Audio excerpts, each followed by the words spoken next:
Sud Radio. Seul contre tous. 9h-11h. Philippe David.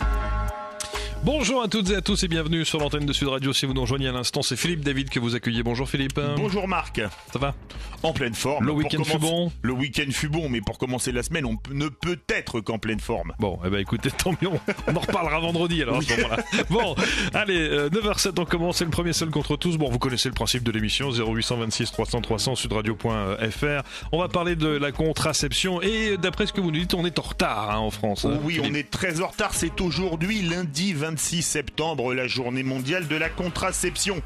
Il y a presque 50 ans, décembre 1967, c'était la loi Neuwirth, la loi qui légalisait la contraception orale et qui avait valu une phrase historique du général de Gaulle qui n'était pas partisan de cette loi, qui avait dit « Je ne sacrifierai pas la France à la bagatelle ». Une phrase qui a fait Florès.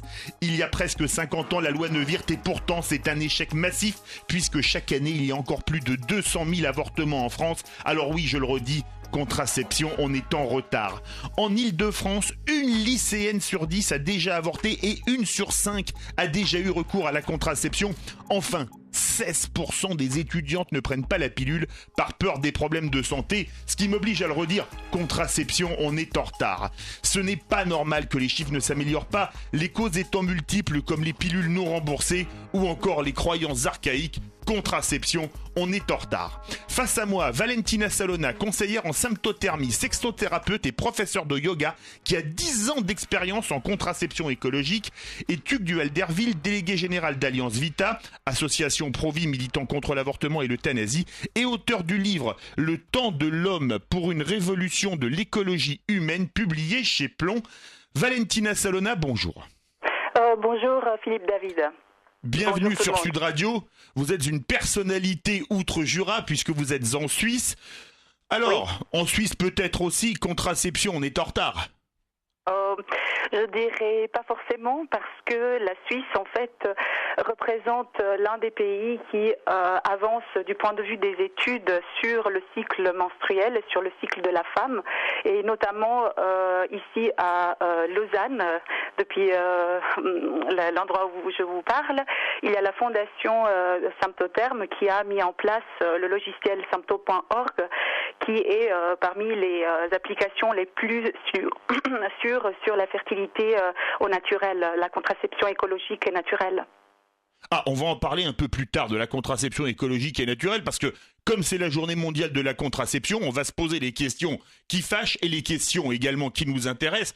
Vous me passerez l'expression pour faire avancer le schmilblick. Tuc Duhalderville, bonjour. Bonjour Philippe David. Bienvenue sur Sud Radio, vous entendez les chiffres, ils sont quand même effarants. Contraception, on est vraiment très en retard.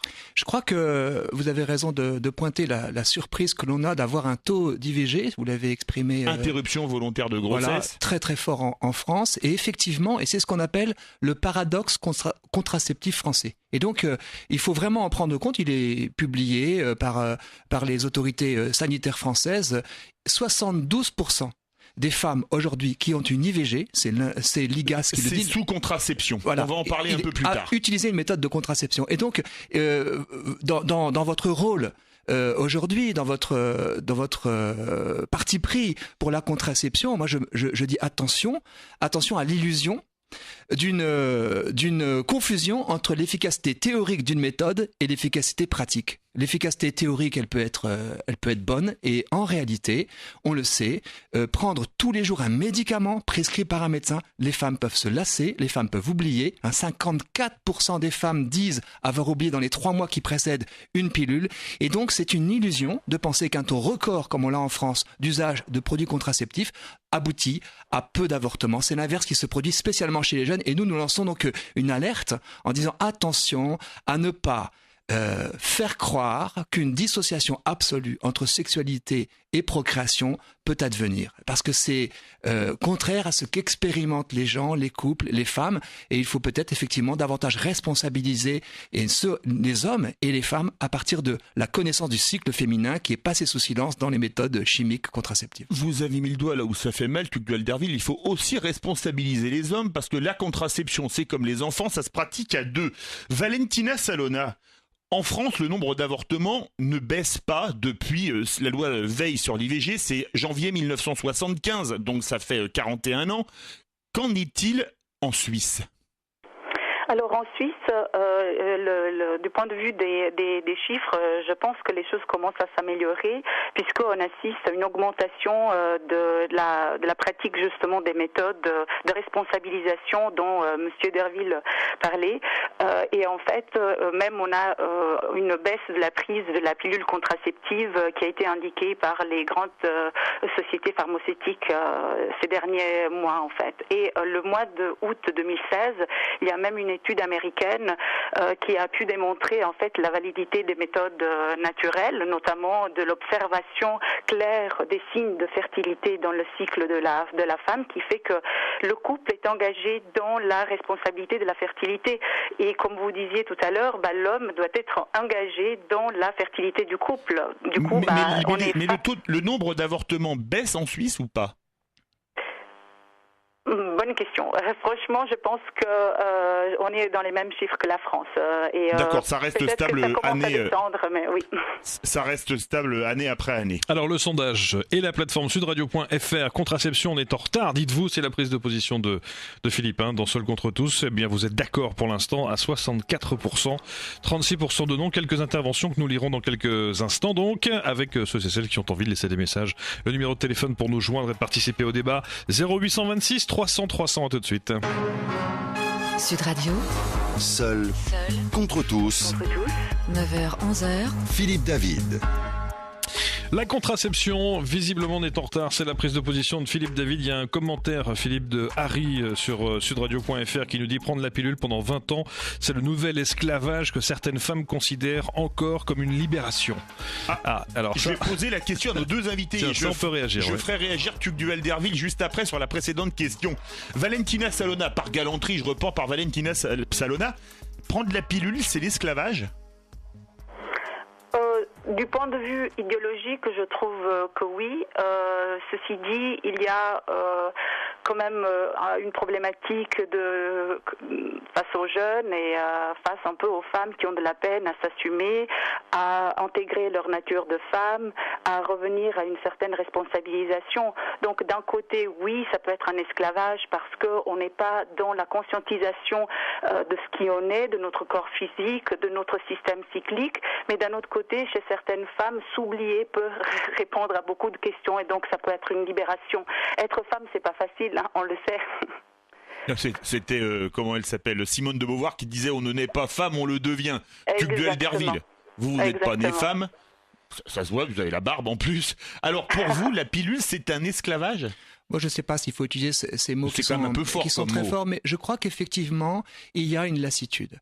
Et vous l'avez dit, depuis 50 ans maintenant, on a découvert beaucoup de choses. On a découvert que prendre des hormones de synthèse au quotidien, c'est pas évident.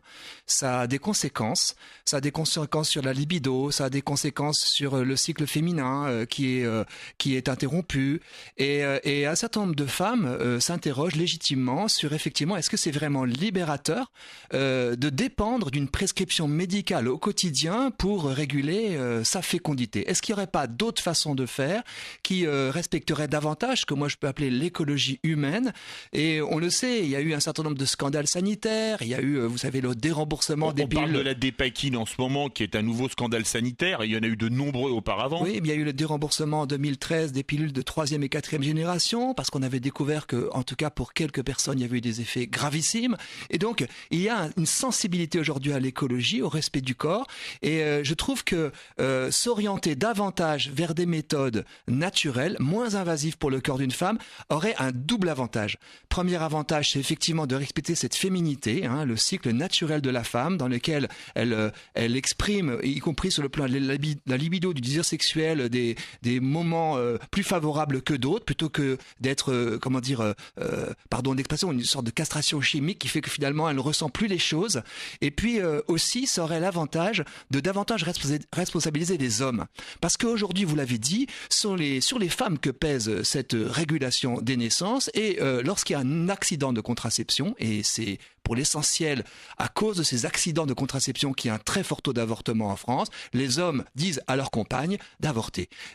grosso modo, ils leur disent, j'en suis témoin dans nos services d'aide SOS bébé, tu nous m'as fait un bébé dans le dos, et bien maintenant assume les conséquences. Et elle porte la double charge, à la fois de la régulation et éventuellement de l'avortement, souvent à contre-cœur. Et donc il y a, on l'a vu, notamment chez les plus jeunes, et ça c'est le souci que vous avez évoqué au tout début de l'émission, un très fort taux d'usage de ce qu'on appelle la contraception d'urgence, qu'elles utilisent du lendemain. Voilà, très fortement, et également la montée simultanée du taux d'IVG chez les mineurs. Et là, ça nous interroge sur la responsabilisation que ce type de On va en parler aussi, mais entraîne. vous avez une nouvelle fois tendu une perche, Tugdual Derville. Valentina Salona, vous avez entendu la contraception naturelle dont a parlé Tugdual Derville. Exposez-nous votre contraception naturelle qui, paraît-il, marche de plus en plus fort en Suisse. Oui. Donc la première démarche à mettre en place, c'est de vérifier avec soi-même où on en est dans notre vie et où on en est avec la prise d'hormones de synthèse si on en prend.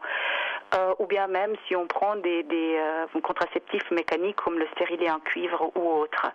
Et par rapport à cela, faire un bilan de ses propres attentes vis-à-vis de sa vie, de ses attentes émotionnelles, relationnelles. Et suite à ça, on peut commencer à décider de prendre la responsabilité de faire justement la démarche d'apprentissage de cette méthode naturelle qui fonctionne simplement sur des bases d'observation, c'est-à-dire qu'on va surtout au départ prendre la température au réveil, voilà, et puis ensuite on va faire l'observation précise de la glaire cervicale et de l'autopalpation du col de l'utérus, c'est-à-dire qu'on va vous pouvez observer... expliquer ? Oui, on va observer les changements de la glaire cervicale, ce que nous on appelle l'élixir de vie, et ensuite on va aussi vérifier les différentes positions du col de l'utérus et sa texture. Ceci au départ peut être un peu difficile, surtout si la femme a quelques réticences ou résistances avec son corps ou avec sa sexualité, donc à se toucher pour pouvoir extraire l'élixir de son vagin. Tout ça, ce n'est pas une pratique masturbatoire, mais c'est vraiment une pratique qui tend à mettre la femme de plus en plus à l'aise avec son corps, et ça peut prendre du temps. Donc la méthode naturelle fonctionne à condition qu'il y ait une période d'apprentissage bien définie avec l'aide d'une monitrice, d'une conseillère, d'une experte qui peut accompagner la femme surtout au départ. Vous voyez, c'est un peu comme quand on prend le permis de conduire. Au départ, on a besoin du moniteur parce qu'on ne connaît rien à la voiture, on connaît rien. Ou de la conduite accompagnée. Pardon ? Ou de la conduite accompagnée. Exactement.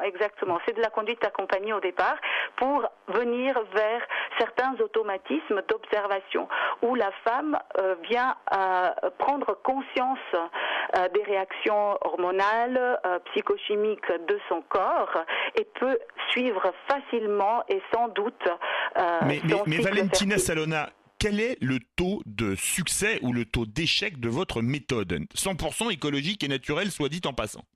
Alors, j'aimerais me refaire à ce qu'il a dit Monsieur Derville, parce qu'il parlait effectivement d'une efficacité théorique et une efficacité pratique. Donc, du point de vue de l'efficacité théorique, on est au même niveau que la pilule, donc on est au même indice de perles, plus que 99%.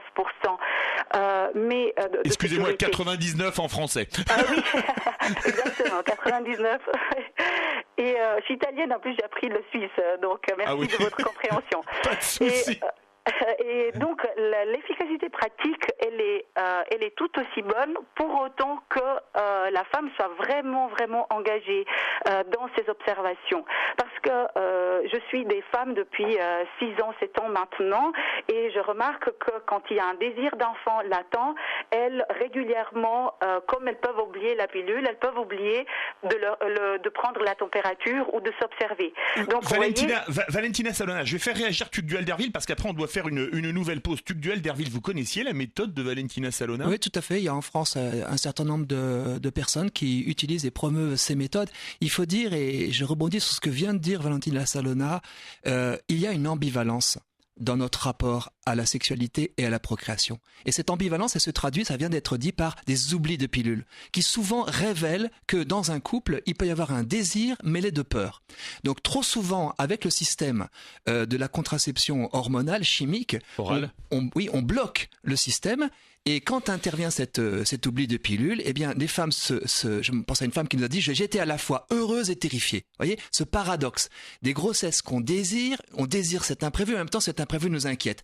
Les méthodes naturelles, j'en termine juste, permettent justement d'accueillir cette ambivalence et d'ouvrir la possibilité dans certaines relations sexuelles, d'ouvrir cette possibilité à la vie, alors que les techniques chimiques sont très souvent extrêmement fermé à cette possibilité qui est considérée comme un échec. Allez, on continue à en débattre avec nos invités. À tout de suite. Sud Radio. Seul contre tous. 9h-11h. Philippe David. Débat d'idées, prise de position, Philippe David sur Sud Radio, le premier sujet de Seul contre tous dans le cadre de cette journée mondiale de la contraception aujourd'hui, lundi 26 septembre. Contraception, visiblement, on est en retard, nous dit Philippe David. Les prises de position de nos invités à retrouver, à réentendre évidemment dans quelques secondes. On est à 56% d'opinion favorable pour vous, en tout cas Philippe. 56, ça a baissé considérablement, on était à 64 tout à l'heure. Mais mieux vaut une courte majorité que pas de majorité du tout. 56% donc sont d'accord avec vous, la contraception en France, on a un problème, on est en retard. On est en retard, oui, c'est l'idée que je défends. Et face à moi, Valentina Salona, conseillère en symptothermie, sexothérapeute et professeure de yoga, qui a 10 ans d'expérience en contraception écologique. Elle est en Suisse, et Tuc Duhalderville, délégué général de l'Alliance Vita, association mouvement pro-vie et militant contre l'euthanasie et l'avortement, et auteur du Temps de l'homme pour une révolution de l'écologie humaine, publié chez Plomb.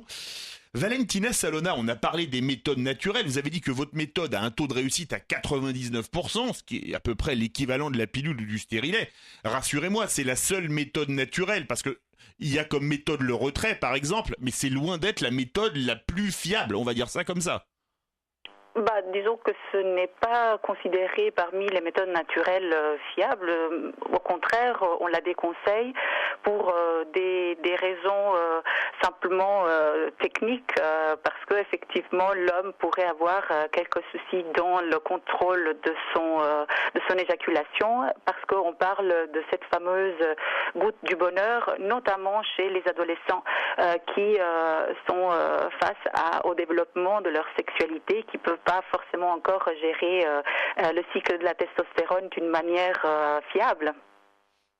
Et pour vous, Tuc Duhalderville, c'est quand même pas, c'est une méthode naturelle, mais c'est pas une méthode fiable, c'est pas une méthode à conseiller. Non, bien sûr, depuis longtemps, je pense qu'on sait parfaitement, et dans les couples qu'on accompagne, on s'aperçoit qu'effectivement certains ont pu imaginer, inventer leur propre méthode. Ce qui est très intéressant par rapport à, je dirais, la modernité des méthodes naturelles, c'est justement qu'elles assument la complexité, à la fois psychique et physiologique du corps, de son fonctionnement. Ce que nous observons trop souvent en France chez les plus jeunes qui font appel à nos services, à notre aide, parce que je précise que nous accompagnons des couples qui sont en difficulté par rapport à la procréation et sans aucun jugement sur les personnes. Ce qu'on observe très souvent, c'est qu'il n'y a pas de connaissance chez les femmes de leur cycle. Elles ne savent pas vraiment quand est-ce qu'elles sont fécondes. Elles ne connaissent pas vraiment le phénomène de l'ovulation. Comment expliquez-vous que les femmes ne connaissent pas ça en France en 2016 ? On avait mis les cours d'éducation sexuelle en France, c'était dans les années 70, c'était sous fin de Pompidou, au début de Giscard d'Estaing, de mémoire. Comment expliquez-vous qu'il y a encore autant de tabous ? Parce que le cycle de la femme, la fécondité, vous me passerez l'expression, mais c'est la vie. Ben oui, bien sûr, et justement. À tous les sens du terme, d'ailleurs. Et je n'ai pas parlé des hommes, alors qui ignorent complètement cette réalité, qui peut-être l'ignorent aussi par dégoût, parce qu'ils ne savent pas ce qui se passe. Mais pourquoi vous l'avez exprimé ? On a concentré toute l'éducation sur la prévention, soit des MST, ce qui est bien sûr nécessaire. Notamment le sida. Soit qui n'a pas disparu, voilà. Faut-il le rappeler à ce micro ? Soit des grossesses. Comme si les grossesses étaient des maladies. Et donc, on n'a pas expliqué, on n'a pas valorisé ce qu'était la fécondité. Et ce qui est très intéressant avec les méthodes symptothermiques, les méthodes naturelles, c'est qu'on concilie la régulation des naissances, la possibilité d'espacer si nécessaire, etc., la vie à la fois sexuelle et la régulation des naissances, on le concilie avec l'écologie de la personne, avec son corps, avec son cycle. Et donc, c'est une affaire du couple, c'est une affaire bien sûr de la femme et du couple, et c'est extrêmement différent de méthodes simplement mécaniques ou techniques qui effacent ce cycle et cette physiologie. Duel d'Herville, on se parle franchement, on est sur Sud Radio. Le problème, il est où? C'est à l'éducation nationale ou c'est aux parents de faire cette éducation? Je pense que les deux, mais les parents d'abord, bien sûr. On peut, de même qu'il y a des sages-femmes qui ont permis l'accouchement au fil des millénaires en se transmettant ce savoir. Eh bien, c'est peut-être le cas d'ailleurs de Valentina Salona, mais il y a une forme de sages-femmes qui peuvent apprendre aux filles, aux jeunes filles, ce qu'est leur fécondité, comment est-ce qu'elles peuvent se connaître, comment est-ce qu'elles peuvent réguler, et ce que fait malheureusement trop souvent, ce que font trop souvent les pouvoirs publics, c'est uniquement d'avoir des injonctions, pardonnez-moi, hygiénistes. Et il y a d'ailleurs une injonction contradictoire qui pèse sur les jeunes. On leur dit entrez le plus tôt possible dans la vie sexuelle, libérez-vous, mais surtout n'ayez pas de bébé, n'ayez pas d'enfants. Au point qu'en France d'ailleurs, les premiers enfants arrivent désormais à 30 ans en moyenne. Absurde, c'est le moment où il y a la plus grande fécondité. C'est 24 ans pour la femme, la fécondité maximale, je crois.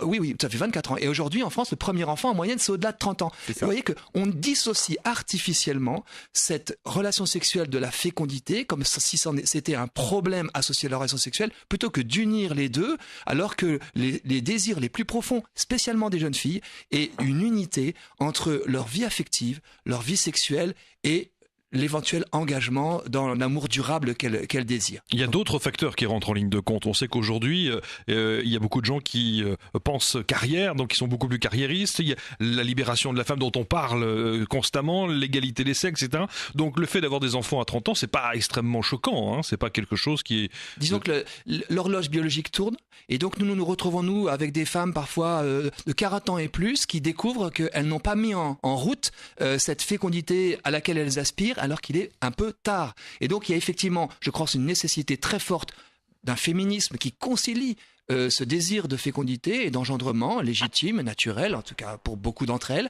avec la possibilité de faire une carrière. Mais quand on voit que des grandes entreprises américaines proposent aux femmes de congeler leurs ovocytes pour pouvoir faire une carrière plus tardive, oui, nous disons à l'américaine. Voilà, mais quel est le sens? C'est quand même une dérive absolument incroyable qu'on ne verra à mon avis jamais en France. Juste une chose qui est importante de ce que vous disiez il y a quelques instants, notamment sur la famille, les parents. Là, je pense qu'il faut oublier tout de suite. C'est-à-dire que là, il y a un très très gros problème de communication. Ça vous fait sourire, mais je pense que c'est une réalité. Moi, je connais très très peu de familles qui ont l'occasion de parler de sexualité avec leurs enfants. Je sais pas, moi j'en ai l'expérience des deux côtés en tant que fils et en tant que père, et je pense que c'est très important. Ce serait logique, ce serait normal. Ça ne suffit pas forcément, mais justement laisser à des injonctions étatiques le soin de nous expliquer comment vivre, c'est courir je dirais aseptiser, c'est faire perdre beaucoup de sel. C'est extrêmement compliqué de parler de sexualité, c'est très intime, c'est très personnel. Surtout pour un prof devant 30 élèves. Oui, mais même dans un couple, il y a des couples qui n'arrivent pas à en parler. Il y a pratiquement tous les jours, on a des femmes qui sont enceintes et qui ne l'ont pas dit à leur compagnon, qui ne savent pas comment le dire, et quand elles le disent au compagnon, il change de visage parce qu'il ne s'y attendait pas. Pour lui, une relation sexuelle, il ne voyait pas le rapport, la relation avec une perspective de fécondité. Il ne se sent pas père alors qu'elle se sent enceinte. Et là, il y a un travail d'explication entre hommes et femmes qu'il faut accompagner. Valentina Salona, vous avez entendu, quand même, c'est terrible, en 2016, on n'est plus à l'époque de l'obscurantisme. Théoriquement, des obscurantismes, il y en a encore beaucoup. Comment est-ce que vous expliquez qu'on n'arrive pas à enseigner aux jeunes, aux adolescents, quand ils commencent à être en âge de procréer, le cycle de la femme, comment fonctionne le corps d'une femme, le corps d'un homme? C'est absolument incroyable en 2016. Je pense qu'une partie de la réponse est déjà venue de monsieur d'Herville. C'est clair qu'il y a une grande confusion entre procréation et sexualité, ce qui est à l'origine pour moi de la problématique. Deuxièmement, il y a effectivement ce besoin toujours de se confier à l'État pour toute éducation. On est dans une société quand même qui a la tendance à nous infantiliser, à nous enlever de nos responsabilités. On attend toujours du président de la France, du président de l'Italie, de la Confédération, enfin peut-être en Suisse un peu différent, résoudre les problèmes estime de l'individu. Ceci dit, je pense que c'est pas juste en 2016, c'est un problème ou simplement une situation anthropologique qui vient depuis bien plus longtemps, parce que jusqu'à présent, en fait, on s'est pas forcément vraiment intéressé à la femme en tant qu'individu. On s'est intéressé à la femme en tant que mère porteuse, et on a parlé justement d'un féminisme conciliateur. Peut-être que sur ce point-là, je vais quand même dire quelque chose pour ajouter ce qui a prédit M. Derville. C'est vrai, effectivement, on a besoin aujourd'hui de pouvoir s'émanciper comme individu. Donc, de pouvoir exprimer plein d'autres archétypes qui ne sont plus que ceux de la femme, mais aussi les archétypes d'une jeune fille, pour citer par exemple une auteure anglaise, Miranda Gray, d'autres archétypes comme par exemple la femme sage, ou bien même la femme enchanteresse, qui a envie de se découvrir femme sous l'angle de la sexualité. Donc quand il y a cette complexité, ces difficultés à dissocier procréation et sexualité, et donc à les mettre sur deux plans différents, vous comprenez que c'est pas aux parents qu'on pourra demander une certaine éducation. Pour le moment, en tout cas, c'est pas à l'État, et peut-être même à certaines sages-femmes. Encore même en Suisse, on a des problèmes pour la formation, pour donner aux sages-femmes des formations complètes vis-à-vis de le cycle menstruel. Et donc, des sages-femmes. Oui. On a dû. Non, mais c'est hallucinant, parce que les sages-femmes, c'est du personnel médical. Mais je sais, mais vous savez, il y a plein même de gynécologues qui prescrivent encore la pilule, les stérilés en cuivre, qui sont pour moi encore pires et plus néfastes que la pilule contraceptive. Donc, vous voyez, c'est quelque chose, c'est un travail en amont qui doit être fait gentiment. Et comme il disait aussi Monsieur Derville, par rapport aux associations qui prennent à charge l'éducation et l'accompagnement des femmes ou des couples. Ah, une autre chose que je voudrais ajouter. Pour moi, c'est fondamental de pouvoir, encore une fois, sortir les méthodes naturelles ou simplement le rapport à sa propre sexualité du couple. Et j'ai l'honneur de pouvoir commencer à enseigner le cycle menstruel aux homosexuels. C'est-à-dire que la femme commence à s'approcher au cycle menstruel comme un bijou, comme un joyau, pour son propre corps, pour sa propre vie, pour exploiter enfin son propre potentiel. Et c'est là où elles peuvent découvrir que le cycle menstruel vient aider leur système immunitaire. Et comme il disait encore une fois, M. Derville, l'écologie de leur propre être. Donc pour moi, c'est quelque chose qui enfin peut dépasser la sexualité ou la procréation, mais peut aller dans la direction de l'autonomie et de l'évolution du corps mental de notre espèce humaine. 0826 300 300, on écoutait très attentivement ce que vous disiez, Madame Salona, il y a un instant. On est à 59% de oui, enfin en tout cas d'accord avec votre affirmation sur les contraceptions et sur le fait qu'on est en retard. Je vous lirai dans un instant le post de Dark qui parlait notamment des MST, les maladies sexuellement transmissibles. Ça aussi c'est une thématique qu'il faudra aborder dans l'émission. Dernière ligne droite, on revient dans un instant, tout de suite. Sud Radio. Seul contre tous. 9h, 11h. Philippe David. Seul contre tous de ce lundi matin, la contraception. Visiblement, on est en retard en France. C'est ce qu'affirme notre Philippe David International. Oui, de temps en temps, je peux déballer avec la Suisse. Exactement, oui. Exactement. Alors, vos réactions sudradio.fr et le standard 0826 300 300. Je vous disais que je vous lirais un petit message de Tark qui dit on peut noter également l'augmentation des cas de MST, donc les maladies sexuellement transmissibles, alors qu'elles avaient reculé il y a 20 ans. Je pense notamment au sida. On en parlait il y a quelques minutes. Donc oui, Philippe, on est en retard ou plutôt on recule en France? Absolument, on recule. Alors évidemment, le problème de la contraception, ça peut dans un seul cas servir également de prophylaxie contre les MST, c'est le préservatif. Tugdual Derville, vous n'êtes pas contre le préservatif? Alors comme méthode contraceptive, il y a plus sympathique, on va dire ça comme ça, mais comme méthode de prévention des MST, c'est la seule. Oui, vous dites, oui bien sûr, et vous dites vous-même, c'est pas très sympathique, et c'est ça qui est un enjeu qu'il ne faut pas oublier.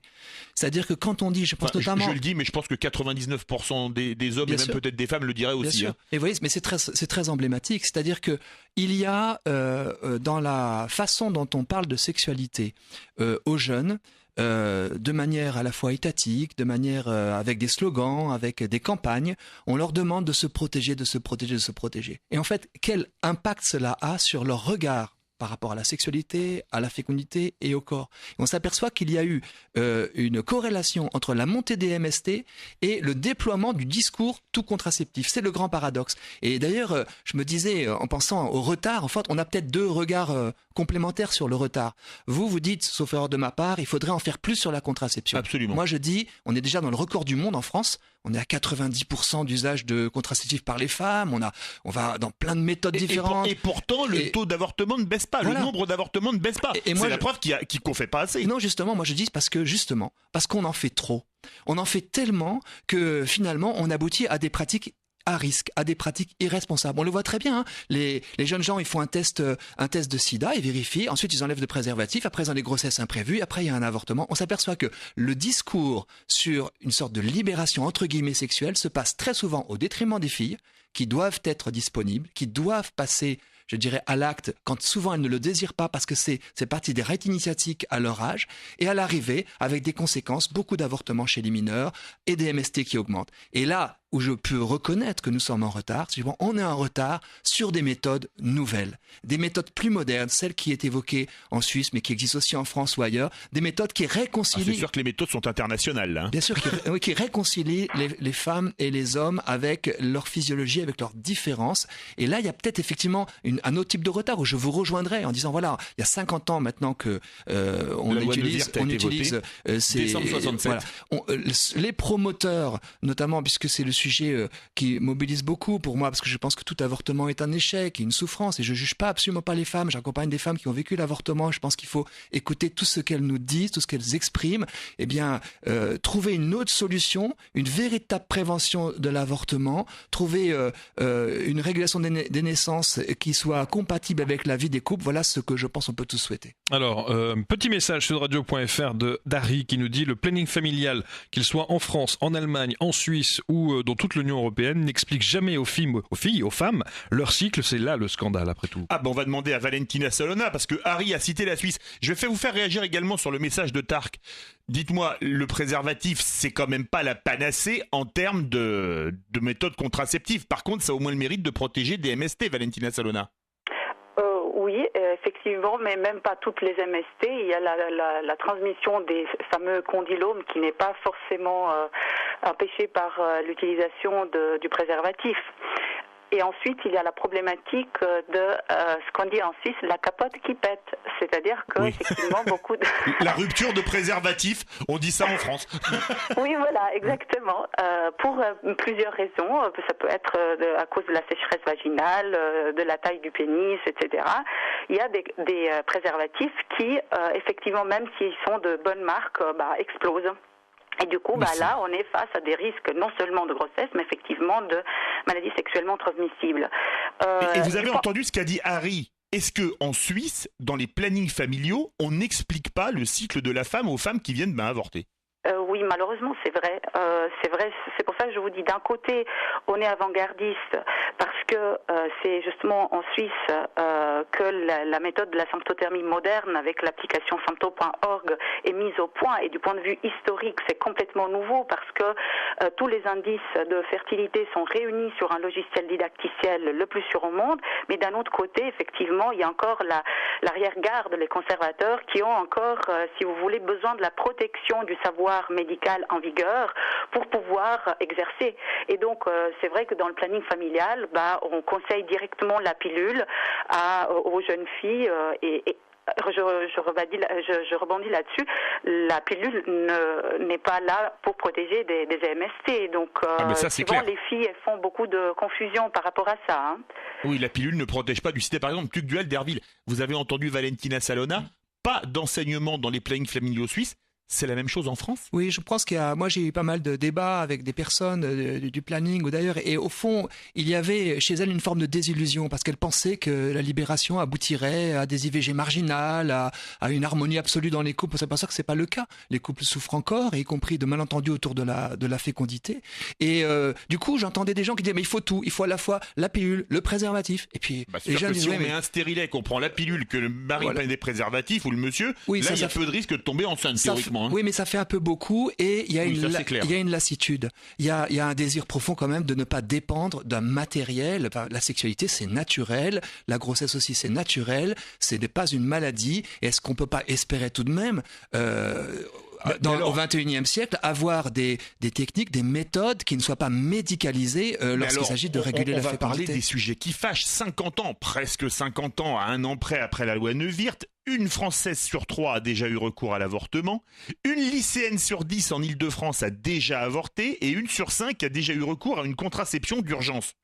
Quel échec! Comment expliquer que 50 ans, un demi-siècle après la loi Neuwirth, une Française sur 3 est avortée et une lycéenne sur 10 en Île-de-France, Luc Duhalderville? Je vous l'ai dit, il y a une compatibilité malheureusement entre un très fort taux d'usage de produits contraceptifs et un fort taux d'avortement. Parce qu'en cas d'échec, les femmes se sentent obligées. Mais c'est hallucinant parce que c'est comme si vous disiez, écoutez, j'ai acheté une voiture super protégée, il y a triple airbag, Pro-Conten, 3 ceintures de sécurité et finalement, j'ai eu un accident. Non, la comparaison est excellente. La comparaison est excellente. Ouais. C'est comme si, avec toutes ces techniques, vous rouliez à 400 à l'heure en disant, moi, je suis protégé, je fonce. Et le résultat est là, c'est ce qui se passe. Et donc ça déresponsabilise. Trop de protection, d'une certaine manière, déresponsabilise et aboutit à des comportements à risque et au résultat inverse de celui qu'on espérait. Et moi, je suis triste parce que je me rends compte aussi que toutes ces jeunes filles qui commencent leur vie sexuelle par un avortement, toutes ces femmes qui se retrouvent aussi dans des grossesses imprévues difficiles, avec à un moment donné cette IVG qui arrive dans leur vie et qui parfois casse beaucoup de choses dans leur existence,